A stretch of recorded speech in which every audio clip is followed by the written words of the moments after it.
Madame la Présidente, Monsieur le député, Mesdames, Messieurs les présidents directeurs, et puis Mesdames, Messieurs, merci beaucoup de m'avoir invité aujourd'hui pour un colloque, effectivement, une intervention qui se situe dans un temps un peu charnière, parce qu'aujourd'hui, nous basculons d'un système énergétique qui était un système énergétique fossile à un système énergétique qui va devenir un système énergétique largement décarboné. Je vais beaucoup insister sur la question des prix négatifs dans mon intervention. Alors, je vais vous rassurer, je vais essayer de faire assez court pour laisser un temps d'échange sur les questions-réponses parce que l'actualité est assez chargée. Et je pense qu'un des enjeux est aussi de prendre vos questions, pas forcément d'y apporter une réponse, puisque nous n'avons pas réponse à tout, mais aussi de prendre un certain nombre de vos préoccupations. Aujourd'hui, on bascule de façon assez brutale dans un système où la décarbonation nécessite d'abord l'électrification d'une grande partie de nos moyens de production et de nos moyens de consommation. Il y aura sans doute une décarbonation du gaz, mais je pense qu'il faut quand même garder en tête que ce ne sera pas l'essentiel de la décarbonation. Et qui dit moyens de production décarbonés dit moyens de production avec des contraintes secondaires assez fortes, puisque que ce soit du nucléaire, allez, j'ai prononcé le mot, c'est fait, ou des énergies renouvelables, ce sont quand même des énergies qui possèdent, d'une façon ou d'une autre, des contraintes qui ne peuvent pas s'adapter à des fortes variations ou des variations, entre guillemets, totalement pilotables de la consommation. Et donc, la décarbonation, et aller plus loin dans la décarbonation, ça veut dire que nous allons dans un monde où, structurellement, il va y avoir une différence entre la consommation et la production. Et qui dit différence entre la consommation et la production dans un système de marché dit prix négatif. Alors vous allez me dire, les prix négatifs est un phénomène qui a pris de l'ampleur à la fois médiatique et à la fois dans des systèmes entre guillemets plus de marché. Mais est-ce que c'est une nouveauté? Quand on creuse un petit peu l'histoire du nucléaire en France, allez, j'ai dit deuxième fois le mot, mais je vais encore le dire 2-3 fois. Parce que le nucléaire n'est pas l'ennemi des renouvelables sur les prix négatifs, bien loin de là. Quand on creuse un peu l'histoire du nucléaire, on s'aperçoit que quand il a fallu faire les tarifs au moment du développement du parc nucléaire, eh bien, il y avait des prix négatifs qui étaient embarqués dans les tarifs de nuit. Des prix négatifs, alors évidemment, après, comme c'était moyenné, ça ne donnait pas un prix négatif, mais la reconstitution d'un pseudo-marché qui fonctionnait avec un parc nucléaire qui ne pouvait pas fortement varier, avec une consommation qui était très faible la nuit, conduisait à avoir finalement l'apparition de ce phénomène qu'aujourd'hui le marché révèle, mais qui existait de façon totalement sous-jacente dans un système déjà fortement décarboné. Et donc ces prix négatifs, ce n'est pas quelque chose d'anormal. C'est un système normal de fonctionnement du marché. Le problème des prix négatifs, c'est qu'aujourd'hui, à fin août, ils représentaient près de 7,5% des prix. Et donc 7,5% des prix à prix négatifs, ça commence à interpeller ou ça commence à révéler que le système se déforme et que cette déformation du système n'est pas aujourd'hui sur la bonne pente, puisqu'on a doublé le nombre de prix négatifs entre 2023 et 2024 et 2024-2025. Sur ces 7,5% de prix négatifs, il y en a la moitié à peu près qui sont des prix entre 0 et moins 10 centimes.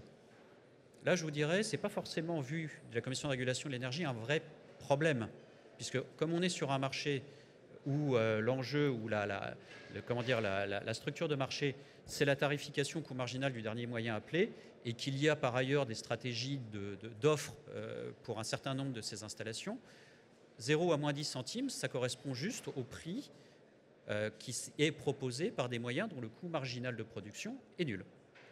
Par contre, l'autre 50%, c'est plutôt des prix négatifs, et franchement négatifs. On est plutôt de l'ordre de moins 15 € par mégawattheure. Et donc là, on a un vrai sujet de déformation entre l'offre et la demande.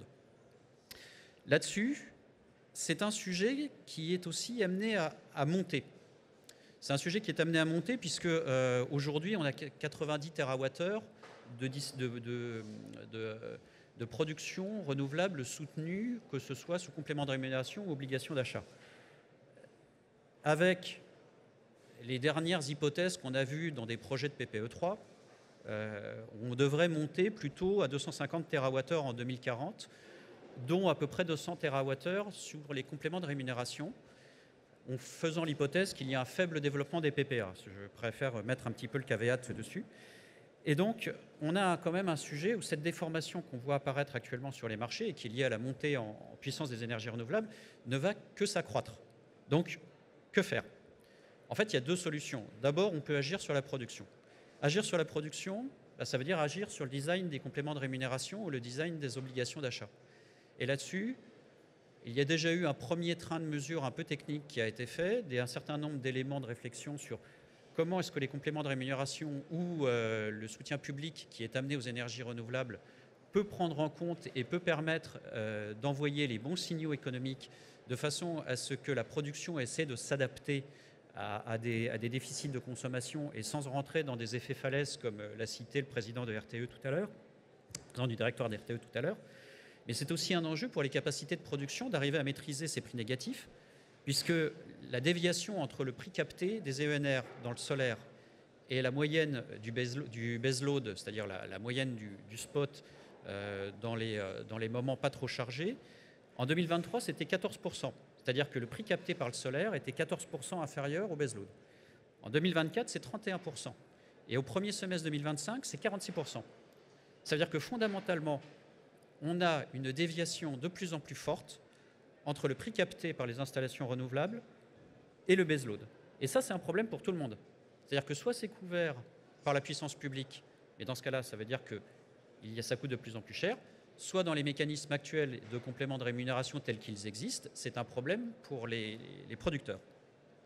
Donc il y a un enjeu très très fort pour les producteurs. Je rajouterai un dernier élément, il y a un enjeu de faire un système qui à la fin soit un système prévisible, soit un système qui ne porte pas trop de risques, puisque à chaque point de risque supplémentaire dans des énergies qui reposent massivement sur de l'amortissement de coûts fixes et la rémunération du capital, chaque point de risque supplémentaire intégré dans le coût du capital coûte très cher. On a fait un petit calcul, 1% supplémentaire dans le coût moyen du capital, c'est 5 € pour l'offshore par mégawattheure, 8 € à peu près pour le PV et 13 € pour le nouveau nucléaire. Et c'est pour ça que je parle de nucléaire, parce que je pense qu'il n'y a pas de différence fondamentale dans la décarbonation du système électrique entre des systèmes qui sont renouvelables ou nucléaires, parce que fondamentalement, ils ont des contraintes secondaires très très fortes. Ça, c'est le premier élément. Et je crois que quelque part, la prime de prix négatif telle qu'elle est conçue est un élément qui va être amené à bouger avec une question sous-jacente de comment arriver à intégrer plus de flexibilité et plus de flexibilité structurelle autour des unités de production et notamment des unités de production PV, puisque c'est quand même elles qui font l'essentiel je dirais de la cloche solaire, enfin de la déformation de la production électrique française prévisible. J'invite, je n'ai pas la réponse, à être imaginatif sur comment est-ce que demain on peut avoir un système dans lequel on garde une certaine assurance pour les producteurs par rapport à une augmentation forte éventuelle des prix négatifs et donc une diminution assez brutale des prix captés, avec des moyens de flexibilité structurelle qui soient locales également pour éviter de surcharger le réseau. Évidemment, on pense tous aux batteries, mais il n'y a pas que les batteries. Et ça m'amène au dernier point de mon intervention, qui va être assez court. C'est que finalement, quand on regarde le passé, tout ceci s'est résolu avec une idée un peu géniale. Et après tout, nous ne sommes que des nains qui sommes juchés sur les épaules des géants qui nous ont précédés.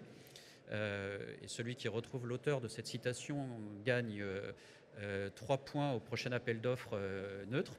Voilà, ils sont tous en train de taper frénétiquement sur les smartphones. Pardon.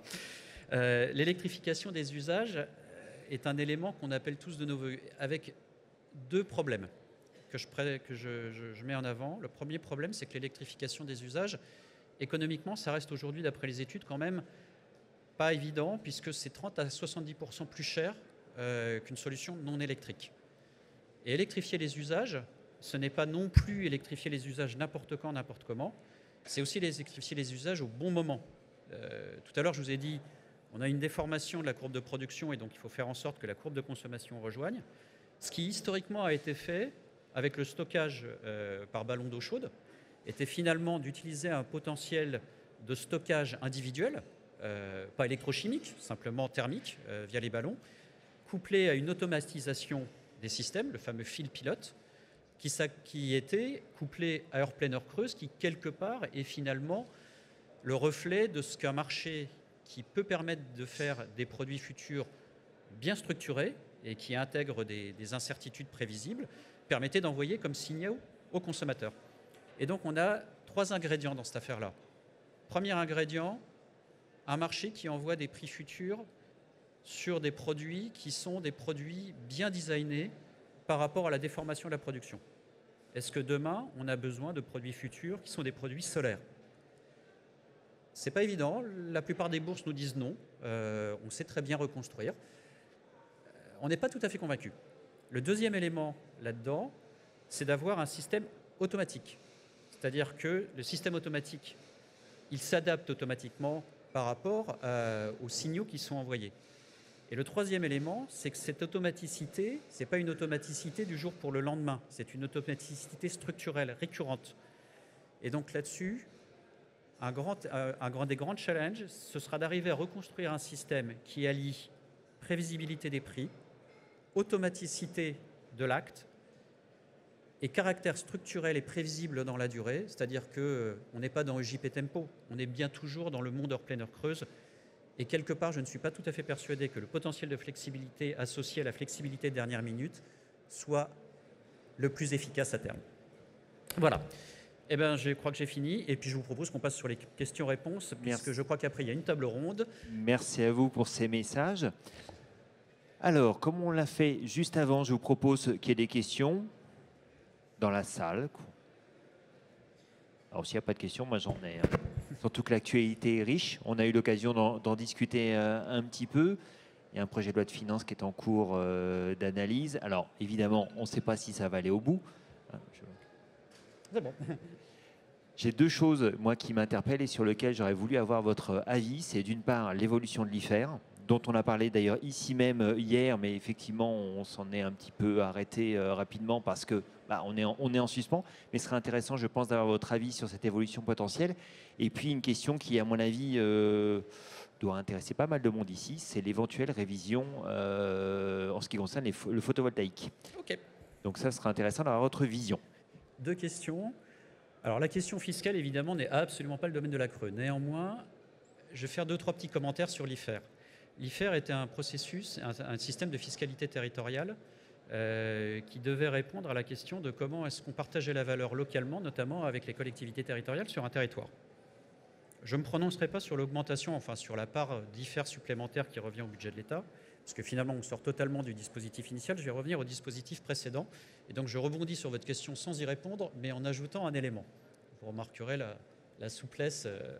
L'agilité. Et l'agilité. Et puis surtout, ce n'est pas la Creux qui va commencer à parler de fiscalité, puisque tout ceci, évidemment, dépend du débat au niveau du Parlement.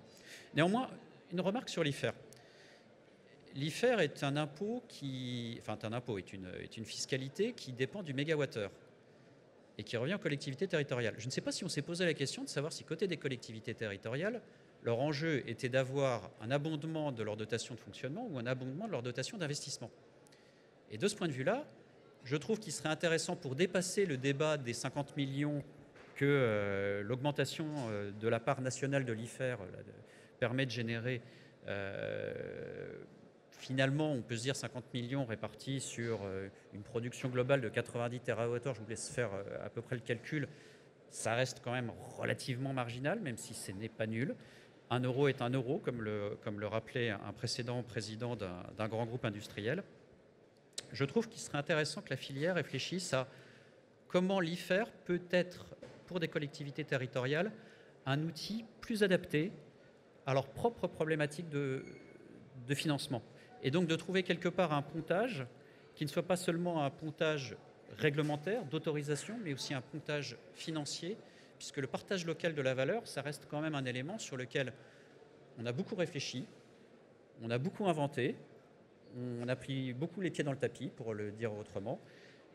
Et je trouve que sur cette piste de la structure de l'IFER, plus que de son montant, il y a quelque chose qui est resté dans l'angle mort de nos réflexions. En tout cas, du côté France Renouvelable, avec grand plaisir pour essayer d'avancer un peu sur le sujet, puisque comme la Creux fait aussi de la prospective et qu'on réfléchit actuellement sur les collectivités territoriales et la déclinaison territoriale de la transition énergétique sur les territoires, on fait tout ce qu'on veut dans les principes, la moralité, l'autorisation, les machins, etc. Mais quelque part, à la fin, follow the money, comme disait le patron d'un groupe de presse, d'un journal assez sulfureux, mais néanmoins, je trouve que sa citation est vraie. Follow the money, suivez l'argent.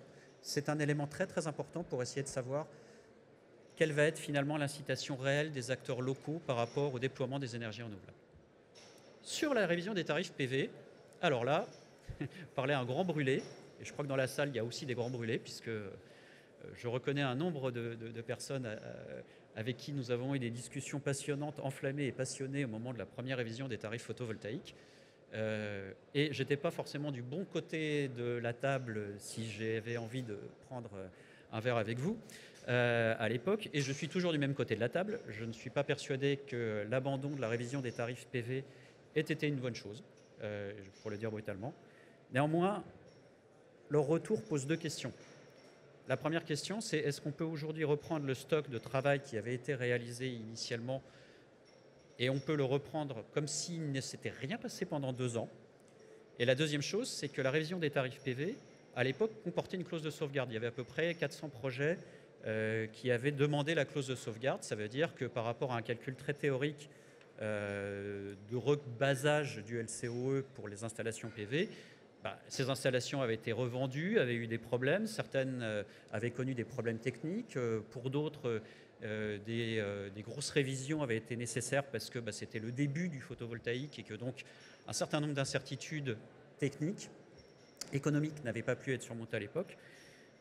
Et ce travail de rentrer dans les plans d'affaires pour essayer de retrouver une rentabilité raisonnable, soit à l'échelle de l'installation propre, soit dans le cas notamment de l'agrivoltaïsme ou des installations agricoles à une échelle plus large, ça prend énormément de temps. Il y avait une équipe de 7 personnes à la Creux qui faisait ça quasiment à temps plein. Comme je disais, nous avons eu des discussions franches, brutales. J'ai quand même eu le sentiment, mais vous pourrez me dire si je me trompe, que quelque part, nous avons respecté nos valeurs d'impartialité et de traitement de l'ensemble des acteurs en fonction de leurs problématiques, même si le cadre n'était pas agréable. S'il faut reprendre cet exercice, le principal message que je porte, c'est essayer de savoir si le travail qui avait été effectué précédemment peut être repris, oui, non. Et dans ce cas-là, s'il y a encore beaucoup de travail supplémentaire ou beaucoup d'échanges supplémentaires à avoir, quelle est la balance que l'on peut faire, que l'on peut déterminer entre, je dirais, la charge excessive administrative, parce qu'elle pèse chez vous, mais elle pèse aussi chez nous, pour le dire gentiment, et le gain qu'on peut en faire. Et là-dessus, malheureusement, je n'ai pas la réponse. Alors, merci à vous pour ces éclairages sur ces deux sujets. Une dernière petite question que j'ai notée pour vous.